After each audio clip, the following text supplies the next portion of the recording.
وهم مفاتيح الرحمة ومصابيح الغرر. أعوذ بالله من الشيطان الرجيم. بسم الله الرحمن الرحيم.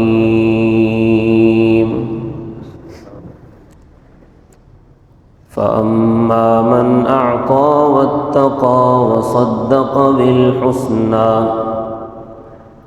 فسنيسره لليسرى. وأما من بخل واستغنى وكذب بالحسنى فسنيسره للعسرى. وما يغني عنه ماله إذا تردى.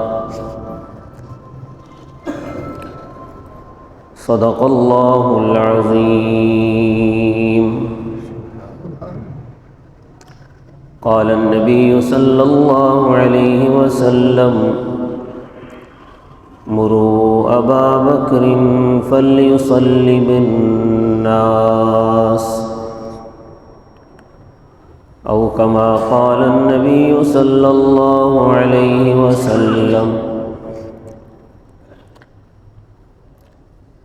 رب اشرح لي صدري ويسر لي أمري واحلل عقدة من لساني يفقه قولي. رب زدني علما، رب زدني علما، رب زدني علما. سبحانك لا علم لنا إلا ما علمتنا إنك أنت العليم الحكيم. تمام حضرات درود شریف پڑھ. اللهم صل على محمد وعلى آل محمد كما صليت على إبراهيم وعلى آل إبراهيم إنك حميد مجيد. اللهم بارك على محمد وعلى آل محمد كما باركت على إبراهيم وعلى آل إبراهيم إنك حميد مجيد.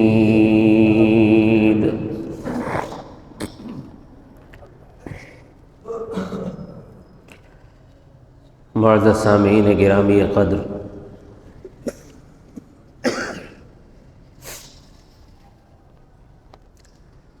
ہمارا سلسلہ تو چل رہا تھا عباد الرحمن کا،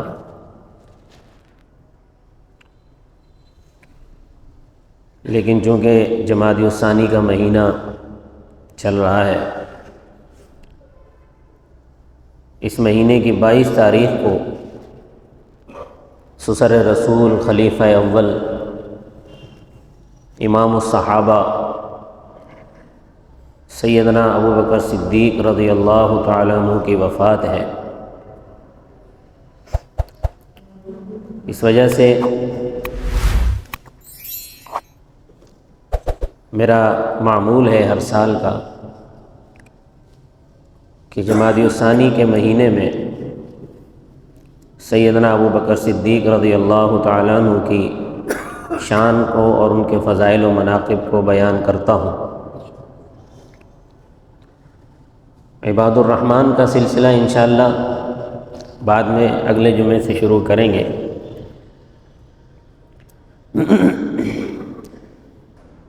سیدنا ابوبکر صدیق رضی اللہ تعالیٰ عنہ کے فضائل و مناقب بیان کرنا اس لیے بھی ضروری ہے تاکہ مسلمانوں کو سسر رسول کے فضائل کا علم ہو سکے اور پتہ چل سکے کہ ان کا کیا مقام تھا۔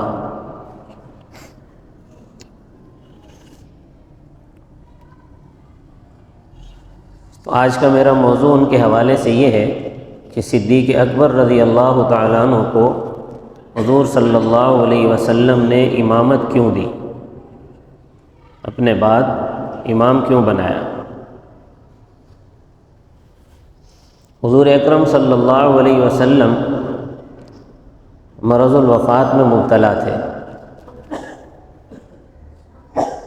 آپ کے مرض الوفات کے آخری ایام چل رہے تھے، غالباً جمعرات کا دن تھا کہ آپ صلی اللہ علیہ وسلم، اور عشاء کی نماز کا وقت تھا، آپ صلی اللہ علیہ وسلم نے فرمایا کہ مجھے وضو کراؤ۔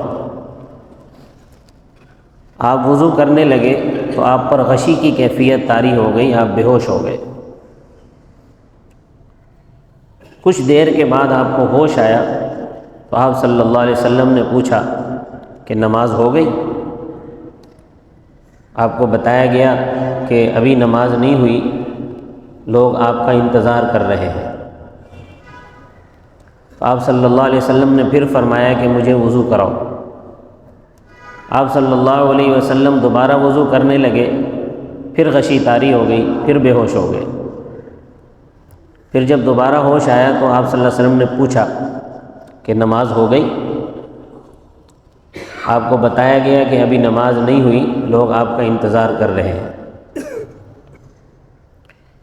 پھر آپ صلی اللہ علیہ وسلم نے دوبارہ فرمایا کہ مجھے وضو کرواؤ۔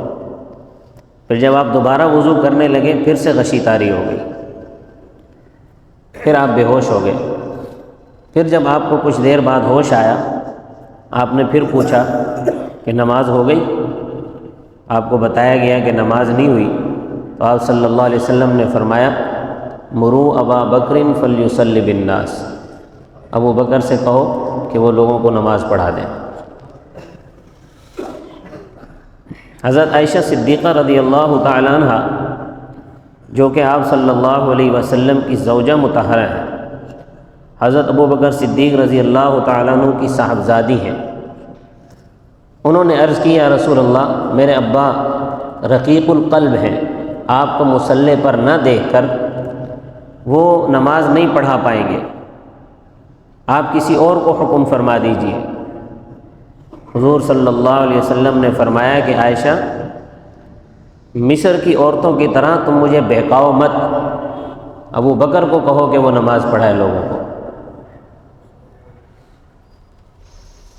حضرت ابو بکر صدیق رضی اللہ تعالیٰ عنہ نے حضور اکرم صلی اللہ علیہ وسلم کی موجودگی میں، آپ صلی اللہ علیہ وسلم مدینہ میں موجود ہیں، اپنے گھر میں موجود ہیں، اور آپ کا گھر مسجد نبوی کے بالکل بغل میں ہے، جہاں آج روضہ مطہرہ ہے، یہاں موجود تھے۔ ایسا تو کئی مرتبہ ہوا ہے کہ آپ صلی اللہ علیہ وسلم مدینہ سے باہر گئے تو کسی کو حکم فرما دیا بھی میرے بعد آپ امامت کرنا، جیسے عبداللہ ابن ام مکتوم سے ایک دفعہ ان کو اپنا قائم مقام بنا کر گئے، ایک مرتبہ حضرت علی کو اپنا قائم مقام بنا کر گئے۔ کئی مرتبہ ایسا ہوا کہ جب آپ مدینہ سے باہر گئے تو آپ نے کئی مرتبہ دیگر صحابہ کرام میں سے کسی نہ کسی کو اپنا قائم مقام بنایا ہے، لیکن ایسا پہلی مرتبہ ہو رہا ہے کہ نبی مدینہ میں موجود ہیں، اپنے گھر میں موجود ہیں، اور حضرت ابو بکر صدیق رضی اللہ تعالیٰ عنہ کو حکم دیا جا رہا ہے کہ آپ نماز پڑھائیں۔ حضرت ابو بکر صدیق رضی اللہ تعالیٰ عنہ نے حضور صلی اللہ علیہ وسلم کے مدینہ میں موجودگی میں نماز پڑھائی۔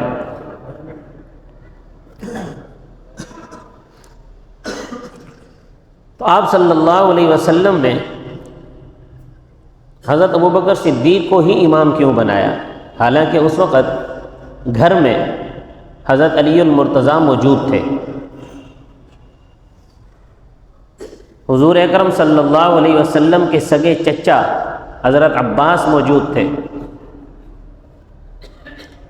حضرت عبداللہ ابن مسعود جو کہ حضور اکرم صلی اللہ علیہ وسلم کے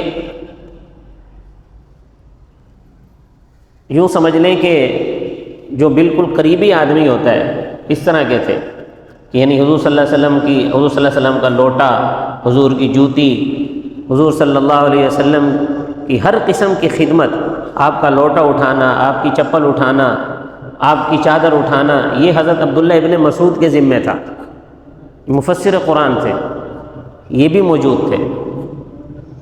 حضرت عبداللہ ابن عباس جنہیں حضور صلی اللہ علیہ وسلم نے مفسر قرآن قرار دیا، یہ بھی موجود تھے۔ لیکن حضور صلی اللہ علیہ وسلم نے حکم دیا کہ ابو بکر کو کہو لوگوں کو نماز پڑھائیں۔ تو آپ صلی اللہ علیہ وسلم نے اتنے اجلہ صحابہ کی موجودگی میں، اپنے رشتہ داروں کی موجودگی میں، حضرت ابو بکر صدیق رضی اللہ تعالیٰ عنہ کو امامت کے لیے کیوں منتخب کیا؟ اس کی وجہ یہ ہے کہ حضرت ابو بکر صدیق رضی اللہ تعالیٰ عنہ میں امامت کی وہ تمام صفات موجود تھیں جو باقی کسی صحابی میں نہیں تھیں۔ تمام صفات، امامت کی تمام صفات ایک صدیق اکبر میں موجود تھی، باقی کسی میں نہیں تھی۔ اور اس وقت معیار یہ ہوتا تھا کہ جو نبی کے مصلی کا امام ہوگا وہی حکمران ہوگا۔ آج کل تو ہم نے اپنے معیار تبدیل کر لیے نا، مصلی کے لیے اور آدمی رکھتے ہیں، انتظام کے لیے اور آدمی رکھتے ہیں۔ گویا ہم یہ سمجھتے ہیں کہ جو امام ہے وہ انتظام کا اہل نہیں ہے، تو امام کے لیے الگ نظام ہے، الگ انتظام ہوتا ہے، اور دیگر معاملات کے لیے ایک الگ انتظام ہوتا ہے۔ ہم حکومت کے لیے الگ لوگ چنتے ہیں اور امامت کے لیے الگ لوگ چنتے ہیں، تو یہ معیار ہم نے بدلی کیے ہیں، اور نہ شریعت کا معیار یہ ہے کہ جو امام ہے وہ حکمران بھی بن سکتا ہے۔ اور اس وقت معیار یہ تھا کہ جو مصلی نبوی کا مالک ہے، جسے رسول اللہ نے مصلی سپرد کیا ہے، وہی حکمران بھی ہوگا۔ تو یہ جو معیارات تبدیل ہوئے ہیں یہ ہم لوگوں نے کیے ہیں، شریعت کا یہ معیار نہیں ہے۔ اور اسی معیار، ہمارے اپنے معیار مقرر کرنے کا آج نتیجہ دیکھ رہے ہیں آپ کہ کیا ہو رہا ہے ہمارے ساتھ، ہم سب کے ساتھ۔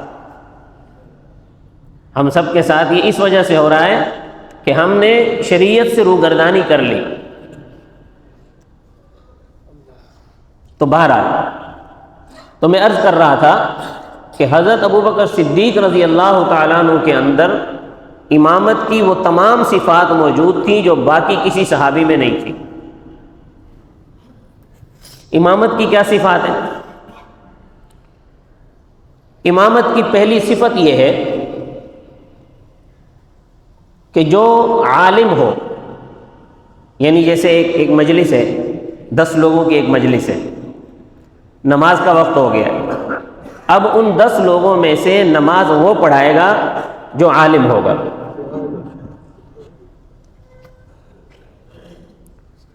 صدیق اکبر رضی اللہ تعالیٰ عنہ سب سے بڑے عالم تھے۔ دوسری صفت یہ ہے کہ اگر وہ 10 کے 10 عالم ہیں، وہ جو 10 لوگ ہیں وہ سب عالم ہیں اور بڑے عالم ہیں، تو اب کون امامت کرائے گا؟ فرمایا کہ جو حافظ قرآن ہو، اچھا قرآن پڑھتا ہو، وہ امامت کرائے گا۔ اگر سب کے سب حافظ قرآن ہو، سب عالم بھی ہیں اور حافظ قرآن بھی ہیں، تو اب کون امامت کرائے گا؟ فرمایا کہ اب وہ امامت کرائے گا جس کے اندر تقوی زیادہ ہو، جو زیادہ بڑا متقی ہوگا، اب وہ امامت کرائے گا۔ اب ان 10 لوگوں میں متقی بھی سارے، سب تقوی کے اعلیٰ درجے پر ہیں سارے، تو اب کون امامت کرائے گا؟ تو اب یہ ہے کہ ان میں سے جس کی عمر زیادہ ہوگی وہ امامت کرائے گا۔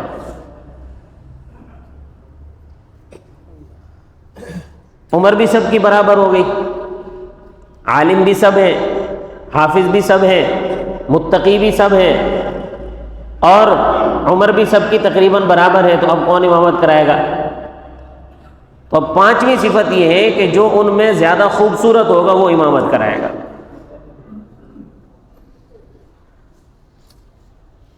تو یہ 5 صفات ہیں امامت کی۔ تو پہلی صفت میں نے بتائی کہ جو سب سے بڑا عالم ہو۔ صدیق اکبر میں یہ 5 صفات تھی۔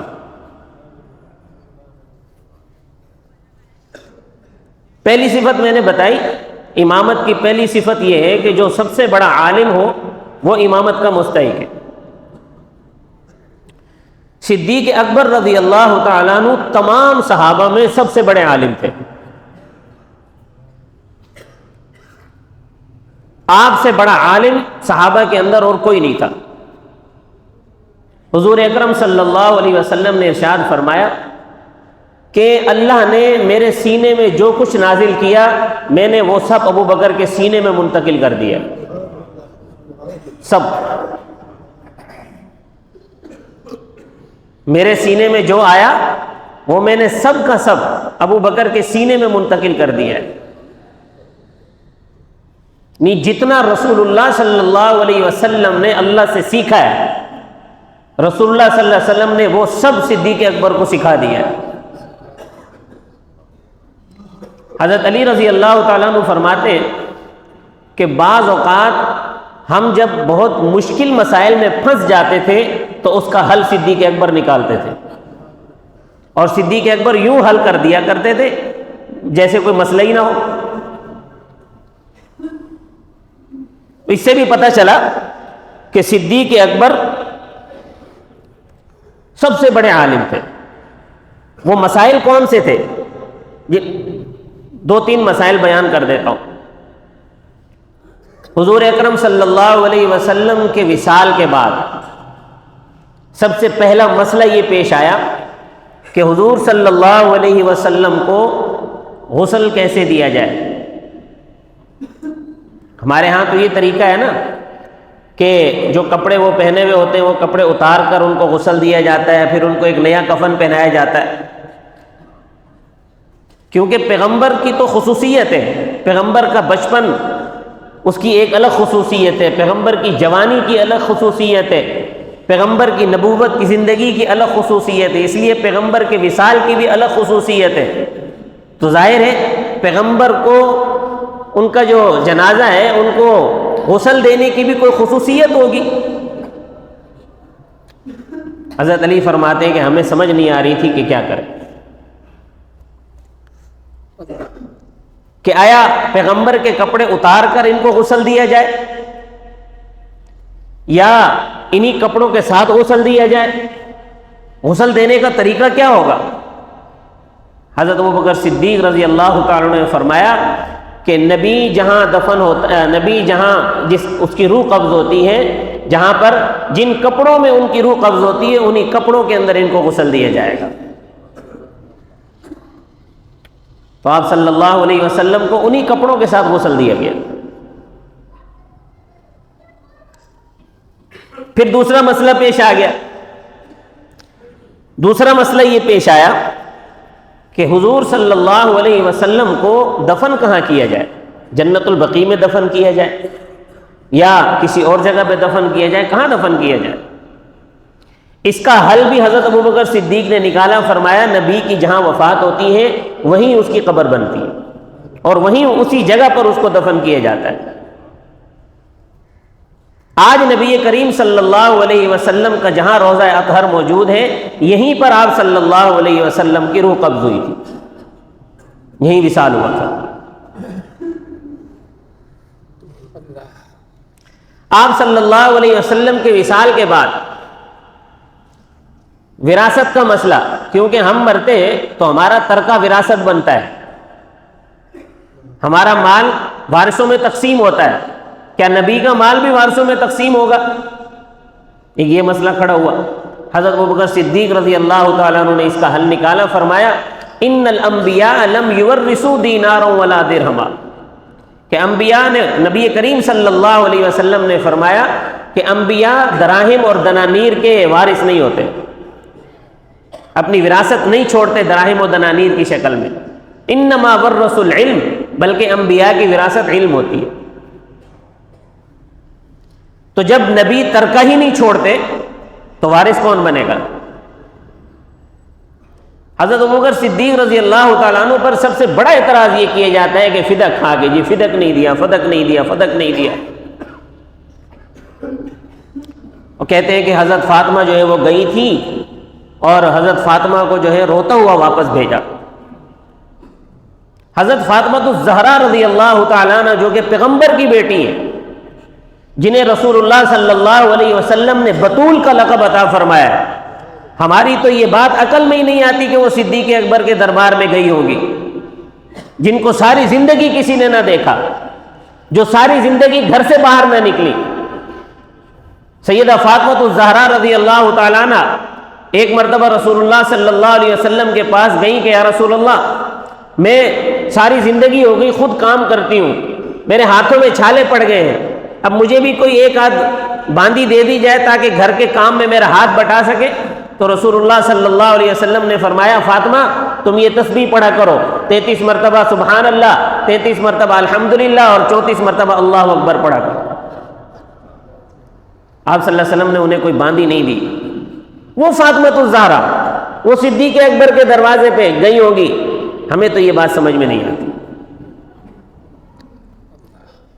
اہل سنت کے ہاں اہل سنت کا موقف یہ ہے کہ حضرت فاطمہ نے پیغام بھجوایا تھا کہ میرے ابا کی وراثت جو ہے وہ مجھے ملنی چاہیے۔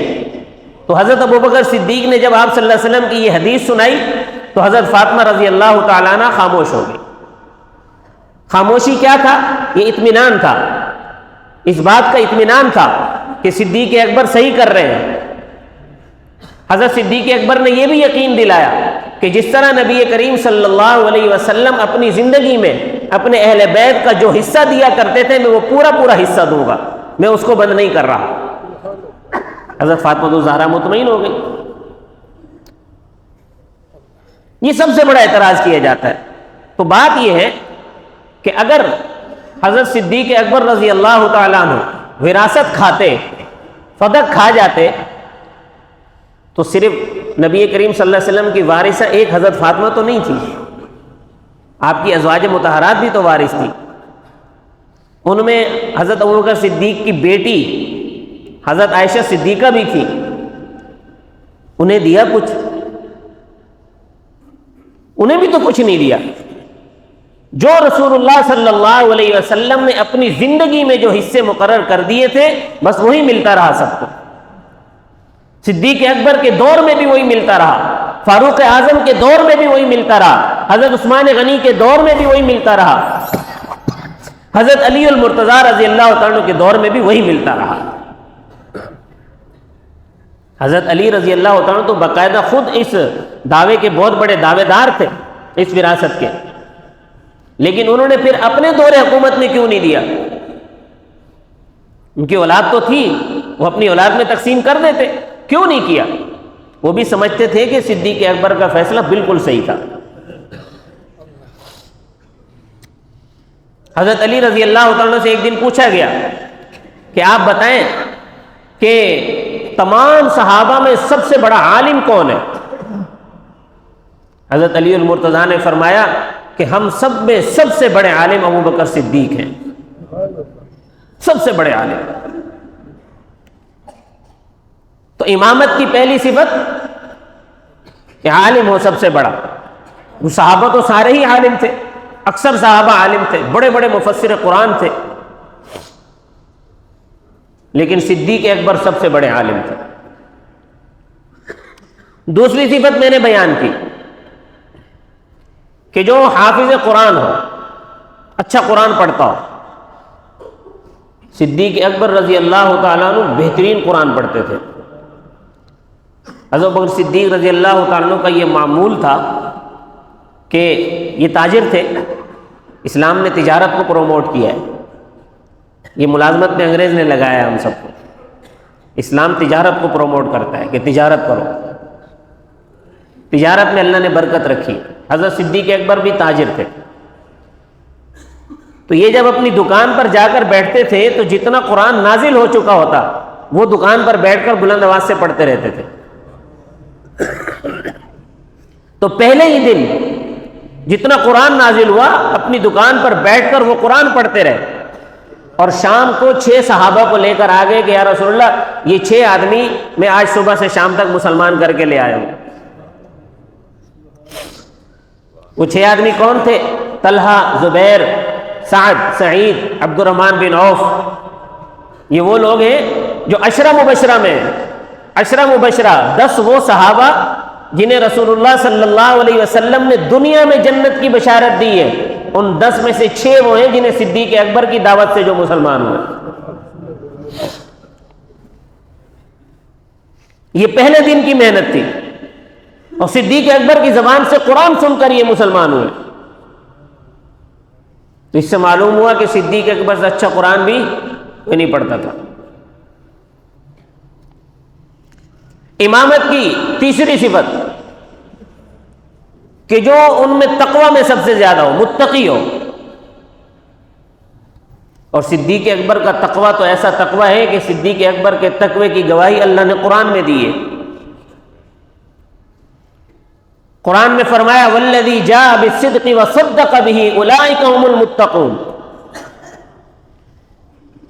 والذی جاء بالصدق، جو سچائی کے ساتھ آیا، وصدق به، اور جس نے اس کی تصدیق کی ہے، اولئک هم المتقون، یہ بہت بڑے متقی ہیں۔ فاما من اعطى واتقى، جس نے دیا، جس نے عطا کیا، واتقى، اور تقوی اختیار کیا۔ یہ سورۃ اللیل کی آیتیں ہیں۔ سورۃ اللیل کو مفسرین اکرام سورۃ ابو بکر صدیق بھی کہتے ہیں۔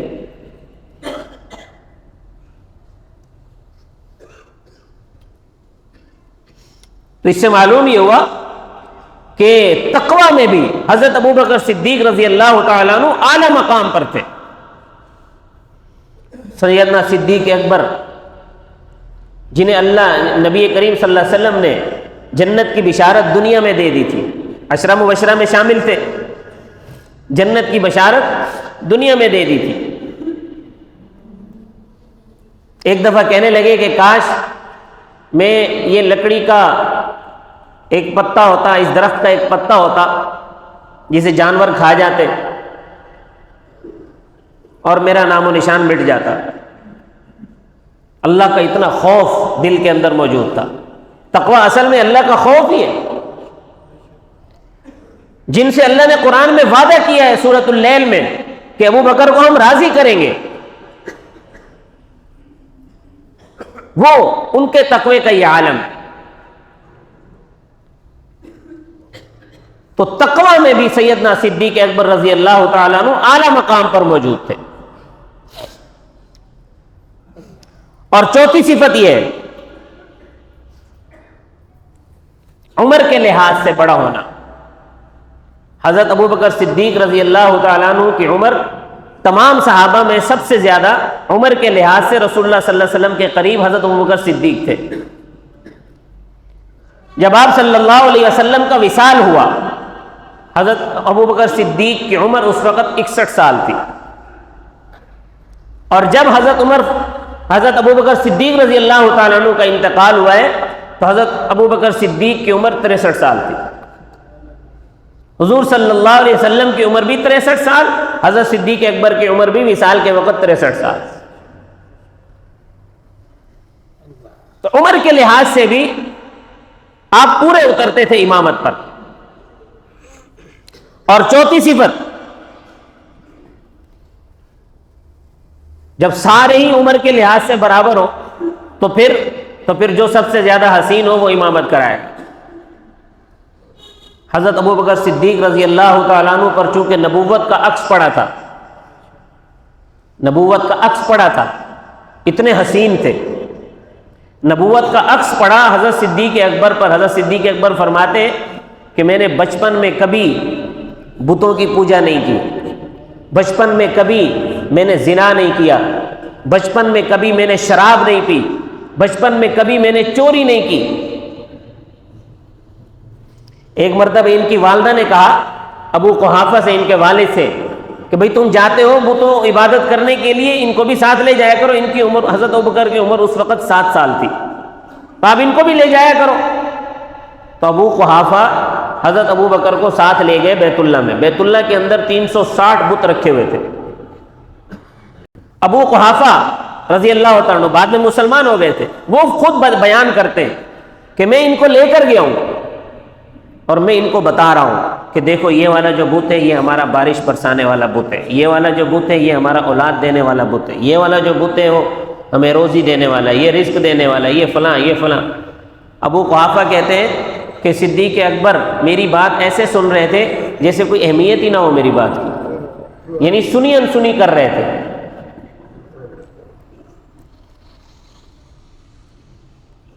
اتنے میں ابو قحافہ اپنے بت کی عبادت کرنے لگ گئے۔ صدیق اکبر نے ایک پتھر اٹھایا، پتھر اٹھا کے زور سے ایک بت کو مارا کھینچ کے، اس کی ناک پہ جا کے لگا، ناک ٹوٹ گئی بت کی۔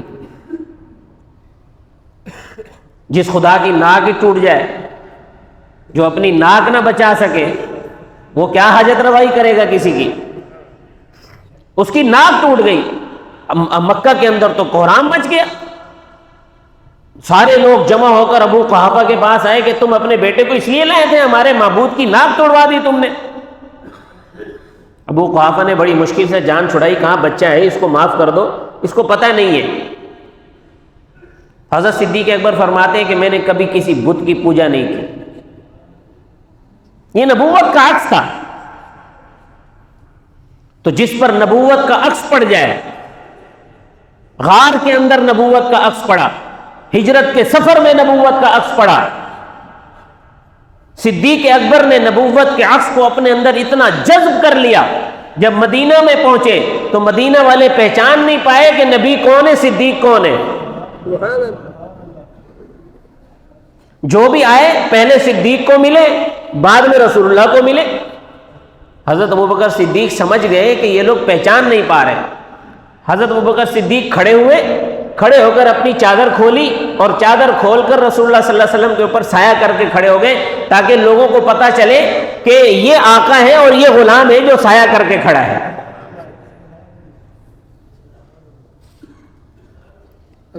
حسن اتنا آ گیا تھا کہ لوگ پہچان نہیں کر پاتے تھے نبی اور صدیق میں۔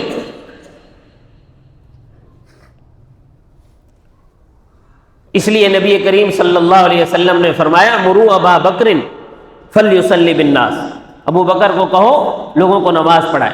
تو حضور کی زندگی میں حضرت ابو بکر صدیق نے 17 نمازیں پڑھائی ہیں۔ کتنی نمازیں پڑھائی ہیں؟ 17 نمازیں پڑھائی ہیں۔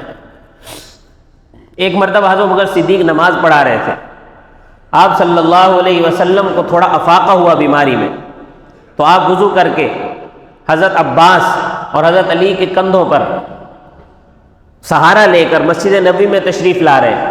حضرت ابوبکر صدیق سمجھ گئے کہ رسول اللہ آ رہے ہیں، تو حضرت ابوبکر صدیق پیچھے ہٹنے لگے۔ حضور صلی اللہ علیہ وسلم نے وہیں سے آواز لگائی، فرمایا ابو بکر اپنی جگہ پر کھڑے رہو۔ کس کی جگہ پہ کھڑے رہو؟ اپنی جگہ پہ کھڑے رہو۔ یہ صدیق اکبر کی جگہ تھی، یہ تو رسول اللہ کی جگہ تھی، لیکن رسول اللہ نے ان دو گواہوں کے سامنے، حضرت عباس اور حضرت علی یہ دونوں موجود ہیں، ان دونوں کے سامنے کہا کہ ابو بکر پہلے یہ جگہ میری تھی، اب یہ جگہ تیری ہے، لہذا ابو بکر اپنی جگہ پر رکے رہو، ہٹو نہیں یہاں سے۔ تو حضرت ابو بکر صدیق وہیں رک گئے۔ آپ صلی اللہ علیہ وسلم آگے آئے اور مصلی پر آ کر صرف ایک قدم آگے بیٹھ گئے۔ اب جب آپ صلی اللہ علیہ وسلم آ کر بیٹھ گئے نیت باندھ کر، تو حضرت ابوبکر صدیق تلاوت کر رہے تھے، خاموش ہو گئے۔ سورہ فاتحہ حضرت ابوبکر صدیق پڑھ چکے تھے، سورۃ الاعلیٰ کی تلاوت کر رہے تھے، سبح اسم ربک الاعلیٰ کی۔ تو آپ نے اپنی تلاوت بند کر دی۔ حضور صلی اللہ علیہ وسلم نے وہاں سے تلاوت شروع کی جہاں سے صدیق اکبر نے روکی تھی، وہاں سے آگے پڑھنا شروع کر دیا۔ چلیں آج یہ مسئلہ بھی حل کر دیں۔ حضرت ابوبکر صدیق رضی اللہ تعالیٰ عنہ سورہ فاتحہ پڑھ چکے تھے، حضور اکرم صلی اللہ علیہ وسلم آ کر نماز میں شامل ہوئے، سورہ فاتحہ نہیں پڑھی، تو پیغمبر کی نماز ہوئی یا نہیں ہوئی؟ ہو گئی یا نہیں ہوئی؟ سورہ فاتحہ تو نہیں پڑھی۔ اس سے معلوم ہوا کہ امام نے جب سورہ فاتحہ پڑھ لی ہے تو مقتدی کی طرف سے ہو گئی ہے۔ اب وہ مقتدی دیر سے آئے یا جلدی آئے؟ تو نبی کریم صلی اللہ علیہ وسلم نے گویا زبان حال سے یہ بتا دیا کہ مجھے صدیق اکبر کی قرات پر اعتماد ہے، اس نے بالکل صحیح پڑھا ہے۔ جہاں چھوڑا ہے وہاں سے آگے میں پڑھ رہا ہوں۔ اب حضرت آپ صلی اللہ علیہ وسلم کی آواز بہت پست دھیمی تھی، بیماری کی وجہ سے، نقاہت کی وجہ سے، کمزوری کی وجہ سے۔ اب معاملہ یہ تھا کہ آپ صلی اللہ علیہ وسلم جب تکبیر کہتے آہستہ سے تو حضرت ابوبکر صدیق زور سے تکبیر کہتے تھے، گویا رسول اللہ صلی اللہ علیہ وسلم امامت کرا رہے ہیں صدیق اکبر کی، اور صدیق اکبر امامت کر رہے ہیں تمام صحابہ کی اور نبی کی موجودگی میں۔ ایک مرتبہ صحابہ نے سوچا کہ نمازی تو پڑھانی ہے، حضرت عمر فاروق کو آگے کر دیا کہ جی آپ نماز پڑھا دیں۔ حضرت عمر فاروق نے اللہ اکبر کہا زور سے، رسول اللہ صلی اللہ علیہ وسلم نے سن لیا، فرمایا یہ نماز کون پڑھا رہا ہے؟ آپ کو بتایا گیا کہ عمر نماز پڑھا رہے ہیں، میں اس کو پیچھے کرو، عمر کو پیچھے کرو، صدیق اکبر کو کہو نماز پڑھیں۔ تو حضرت عائشہ نے فرمایا رسول اللہ نماز ہی پڑھا، فرمایا نہیں، حضرت ابو بکر کے علاوہ اللہ اور کسی پہ راضی ہی نہیں ہے کہ وہ امامت کرائے، اور فرمایا اے لوگوں، جس قوم کے اندر ابو بکر موجود ہو تمہیں یہ زیب نہیں دیتا کہ ابو بکر کے علاوہ کسی اور کو امامت کے مصلی پہ کھڑا کرو۔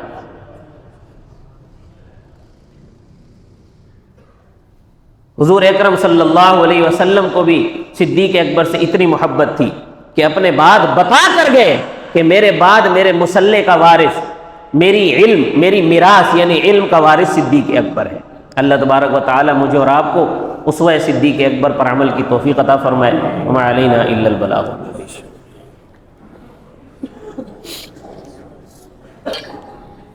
یار یہ پنکھا چلا دو تھوڑا سا، چل رہا ہے۔